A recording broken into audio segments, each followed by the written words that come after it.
సత్యమైనది దూరముగా బహు లోతుగా ఉంది. ఈ రాత్రి కాలములో మీ అందరికీ నేను తెలియచేసే మాట ఏమిటంటే, దేవుడంటే ఏంటో నీవు ఎరిగి ఉన్నావా? అంటే చనిపోకముందు, నా ప్రాణం పోకముందు నాకు సత్యము తెలియాలి. నా ప్రాణం పోకముందు నన్ను చేసింది ఎవరో నాకు తెలియాలి.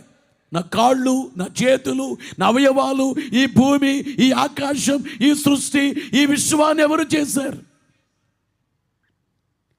చిన్నప్పుడు పాటల్లో సర్వజనులారా ఆలకించుడి, సత్యమైన దేవుని గమనించుడి. సర్వజనులారా ఆలకించుడి, సత్యమైన దేవుని గమనించుడి. మీలో కొత్తగా ఈవేళ కొత్తగా వచ్చిన వారు మీలో ఉన్నారు.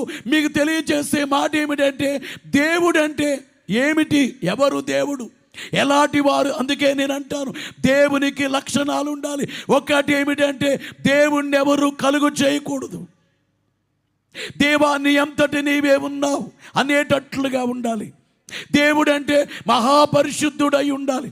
దేవుడు వెలుగై ఉండాలి. దేవుడు జ్ఞానమై ఉండాలి, న్యాయమై ఉండాలి, సత్యమై ఉండాలి, జీవమై ఉండాలి, స్వతంత్రుడై ఉండాలి.